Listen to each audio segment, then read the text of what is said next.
ምን ሆኖ ደስ የሚለው? ያ ባሌ ያንተ ማዛና ጠረን። ይሄ የማይረባ ጨዋታሽን አቁም ይሻላል።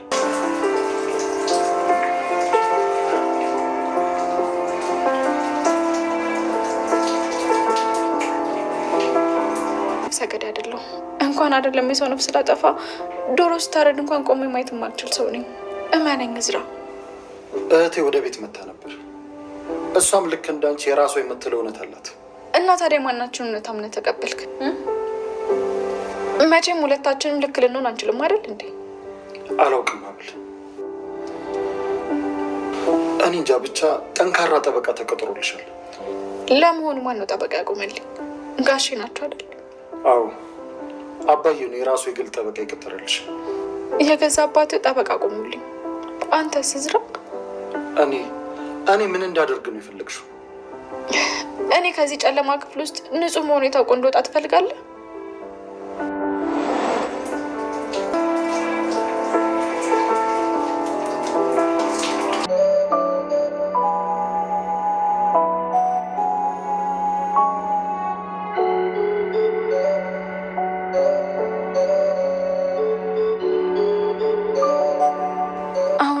በዚህ በብቸኝነት ሰዓት ፈጽሞ የማላውቃትና ያላየኋት እውነተኛ እናት እየናፈቀችኝ ነው። ግን ለመሆኑ ለምን ይሆን በሕፃንነት የሆስፒታል ውስጥ ጥላኝ ሄደችው? ምን ገጥሟት ይሆን? ይገርማል አይደል? የገዛ ወላጅ እናቴ እንኳን ሆስፒታል ውስጥ ወላ ጥላኝ እንደሄደች አወቅኩት እኔ ራሴ ካደግኩ በኋላ እስከዛሬ እማዬ እያልኩ በፍቅር አብሬያት ስኖር የነበረችው ከወይዘሮ መነኑ ትክክለኛ ማንነቴን የተረዳሁት። እውነት ለመናገር እናቴ አንድ ቀን በዚህ ምድር ላይ አግኝቼሽ ለምን ጥለሽኝ ሄድሽ ብዬ እጠይቅሻለሁ። ብታቅፊኝ እጅግ በጣም ደስ ይለኛል።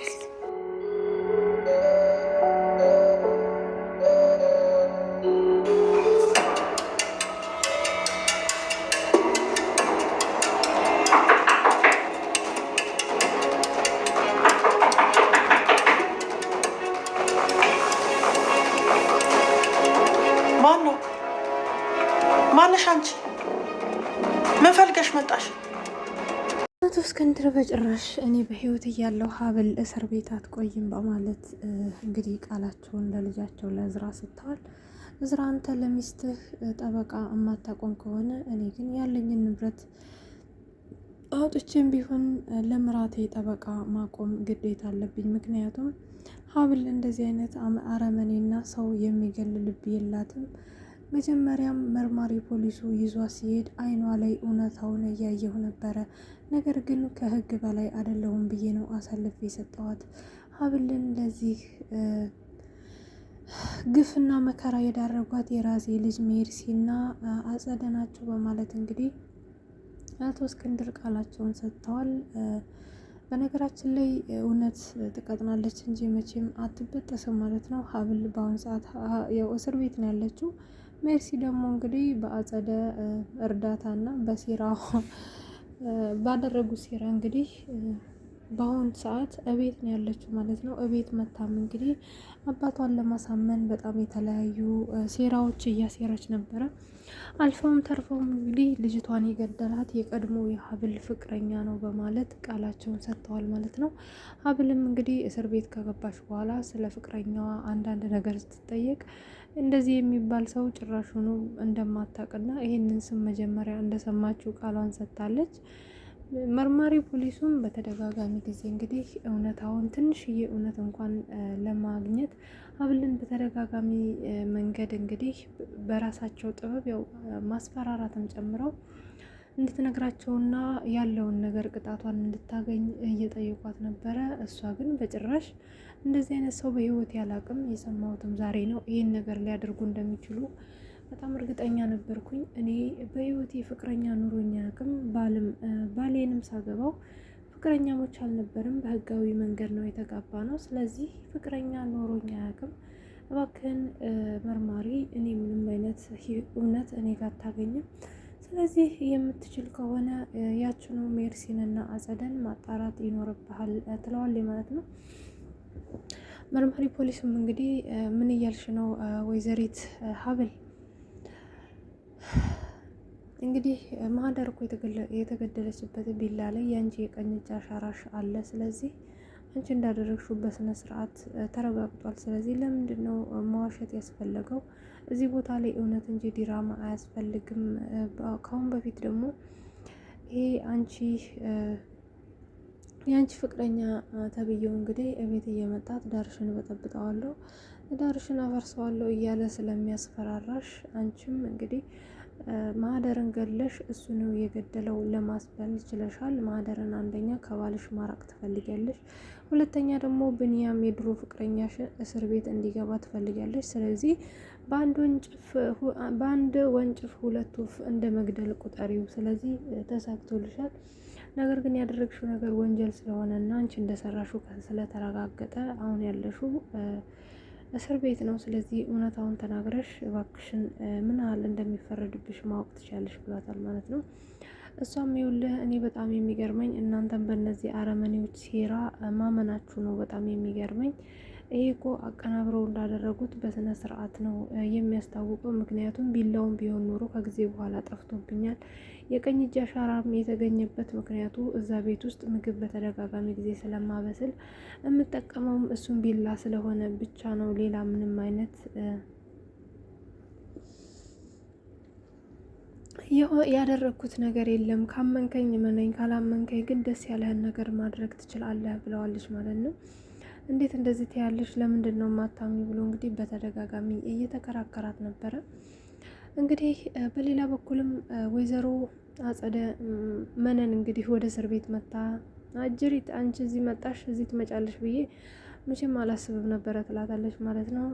እሺ ወይዘሮ ዘነቡ መቼም ልትጠይቅኝ አይደለም የምትሳለቅብኝ እንደመጣሽ አውቃለሁ። ስለዚህ ከዚህ በኋላ መምጣት አይጠበቅብሽም ትላታለች። ኧረ ተይ ሀብል ቢሆንም እኮ አሳድጌሻለሁ እንዴት እንደዚህ ትያለሽ ስትላት አይ እኔ ያንቺን አይደለም እናትነትሽን እንጀራ እናትነትሽን ራሱ ትዝ አይለኝም። ስለዚህ እባክሽን ከዚህ በኋላ ጊዜሽን ባታባክኝ ይሻልሻል። ደግሞ ምን ሆነሽ ነው እንደዚህ የተጎዳሽው? አየሽ አይደለ ሁሉም የእጁን እንደሚያገኝ አሁን ማመን አለብሽ። አየሽ በጣም ተጎሳቁለሻል። ገና በስንት ቀን ገና ከዚህ በኋላ ብዙ የሚጠብቅሽ ነገር ይኖራል ትላታለች። እንግዲህ ወይዘሮ ዘነቡም ወይንም ደግሞ የቀድሞ የአቶ እስክንድር ባለቤት ወይዘሪት መነን እዚህም ሆነሽ ትመጻደቅ ያለሽ እንዴ ደግሞ ቀረብሻ፣ ከዚህ በኋላ አይኔን አታዩም ብላታለች ማለት ነው። እንግዲህ እስር ቤት እዝራ ሄዶ ነበረ ማለት ነው። እዝራ እንግዲህ ሀብልን ለማውራት በተደጋጋሚ ጊዜ እንዲሁም እውነቱን እንድታወጣ ጠይቋት ነበረ። እባክህን እዝራ ልታምነኝ ይገባል። እኔ አይደለም ሰው ልገል ይቅርና ዶሮ ሲታረድ እንኳን እዛ ፊት ለፊት መቆም ማልችል ሴት ነኝ። እንዴት አድርጌ ነው ያንን ነገር ማደርገው? እንዴት አታምነኝም? ትለዋለች ማለት ነው። እና እኔን እንዴት አድርጌ ለምን የምትይው? ሜርሲም እኮ የራሷ እውነት አላት።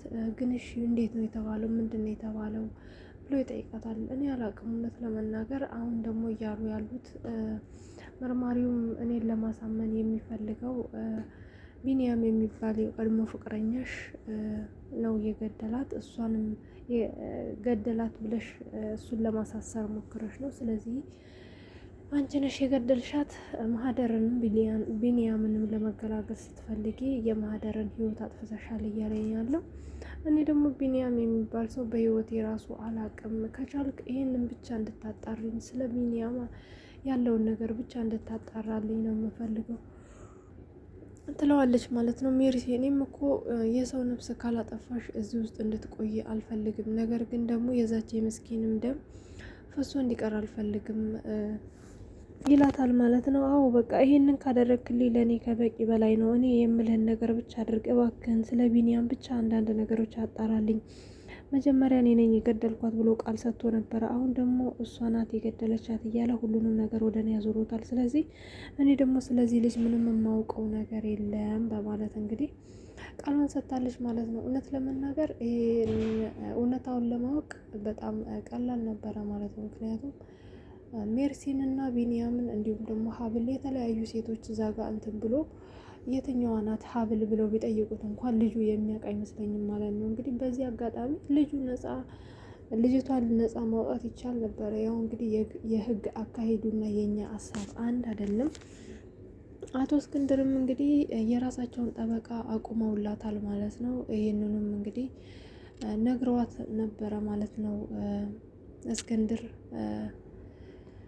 እንደሚያቆምላት እዝራ ነግሯታል ማለት ነው። አባዬ ለማንኛውም እውነት ካለሽ በቅርብ ልትወጪ ትችያለሽ፣ አባዬ የራሱን ጠበቃ አቁሞልሻል፣ አንቺ ግን ጠንከር ማለት አለብሽ ብሎ እንግዲህ ወደ ቤት ተመልሷል ማለት ነው።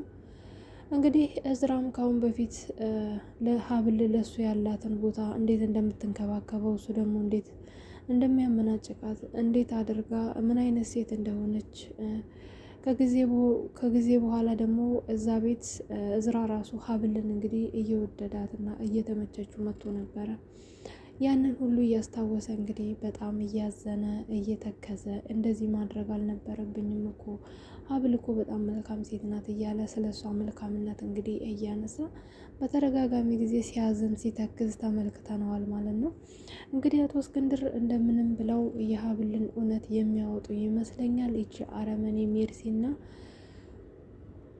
አጸደ እንግዲህ ወህኒ የሚገቡ ይመስሉኛል ማለት ነው። በሌላ በኩል ደግሞ እንግዲህ አጸደ ወይዘሮ መነን ቤት ሄዳ ነበር። ያው መነን ቤት አይባልም የሆነ ድንኳን ነገር ውስጥ ቁጭ ብላ እንግዲህ ምግብ በፌስታል አድርጋ እየበላች ነበረ። ያው እንደ ምንድን ነው የሚባለው የሰው ከሰዎች የሚመለስ ከሆቴል ቤት የሚመጣ ምግብ ነው። እንግዲህ አጸደም መነንን ለመንካት ብላ አጸደ አንዳንድ ጊዜ ስትበይ ቼክ እያደረግሽ ብይ፣ ምክንያቱም እኔ ትልልቅ ሆቴሎች ላይ ስበላ የተረፈው እንጀራ ላይ ክሊኒክስ እና ስቲኪን ያስቀምጣለሁ። ስለዚህ ወይ ሶፍቱን እንዳትበዩ ወይንም ደግሞ ስቲኪኒውን እንዳትበዩና እንዳይወጋሽ አደጋ እንዳይደርስብሽ ስትላት እንግዲህ አንቺ ሴትዮ ምን አይነት ድፍረት ነው? እንዴት ቤቴ ትመጫለሽ? ትላታለች። ይህም ቤት ተብሎ ወይኔ በጣም እኮ ነው የሚገርመው። ያ ቤተ መንግስት ከሚመስል ቤት ውስጥ ወጥተሽ እዚህ ትወድቂያለሽ ማን አለ ነበረ? ትላታለች። እንግዲህ ወይዘሮ መነንም በጣም ተናዳ አንገቷን አንቀታለች ማለት ነው። እንግዲህ እሷም በጣም ለምና ከወይዘሮ መነን እጅ ወጥታለች ማለት ነው። በቀጣይ እንግዲህ ሜርሲ ታስራ ሀብልም እንግዲህ በጠበቃው አማካኝነት ወጥታ የምናይ ይሆናል ብዬ አስባለሁኝ። ታያላችሁ ወደፊት እውነት መቼም እንግዲህ ፈተና ቢበዛባትም አሸናፊ ናት። ስለዚህ መነንን ማነው ሀብልና እዝራ ጥሩ ባልና ሚስት ይሆናሉ ብዬ አስባለሁኝ። እንግዲህ የሚቀሩት እንግዲህ ወይዘሮ አጸደና ሀብል ናቸው ማለት ነው እዛ ቤት የሚሆኑት። በእርግጥ ወይዘሮ መነንም ወደዛ ቤት እመልሳለሁ እያለች እየፎከረች ነው። እንግዲህ በምን አማካኝነት እንደምትመጣ አናቅም። እንግዲህ አጸደ በአሁን ሰዓት ሀብል ላይም ፎከራባታለች። ምክንያቱም በትልቅ ወንጀል ተጠርጥራ ስለታሰረች የምትለቀቅ አልመሰላትም ማለት ነው።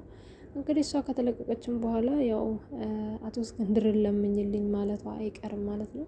አቶ እስክንድርም ግን በእርግጥ ምንም አልጨከኑባትም። ምክንያቱም ከአሁን በፊት ሀብል ወደ እሷ ጋር ስትሄድ ይችን ገንዘብ ስጫት ስትወጣ እኮ ባዶዋን የወጣችው እያላት ነበረ። እዝራም እንግዲህ አጸደ እኮ ስትወጣ መነን እኮ ስትወጣ ባዶዋን የወጣችው የት ይሆን ያለችው እንደው ምን ይሆን ወድቃ ያለችው እያለ ነበረ። ምክንያቱም እዝራ በጣም መልካም ልብ ያለው ሰው ነው ማለት ነው። ከዚህ በኋላ እንግዲህ መነን ተምሬያለሁ ተስተካክያለሁ ካለች ወደዛ ቤት ልትመጣ ትችላለች በእርግጥ። ነገር ግን የዛ ቤት ንግስት የምትሆነው ሀብል ትሆናለች ማለት ነው። ያው እስቲ በቀጣይ የምናየው ነው የሚሆነው። ያው መነን እዛ ቤት ከመጣች ትልቁ ፈታኟ የምትሆነው ሀብል ነው ሀብል ናት ማለት ነው። ይህ ፈተና እስከ ቀጣይ ነው የሚሆነው። እንግዲህ በቀጣይ ደግሞ ምን እንደሚመጣ አብረን እናያለን። ሰላም ነው።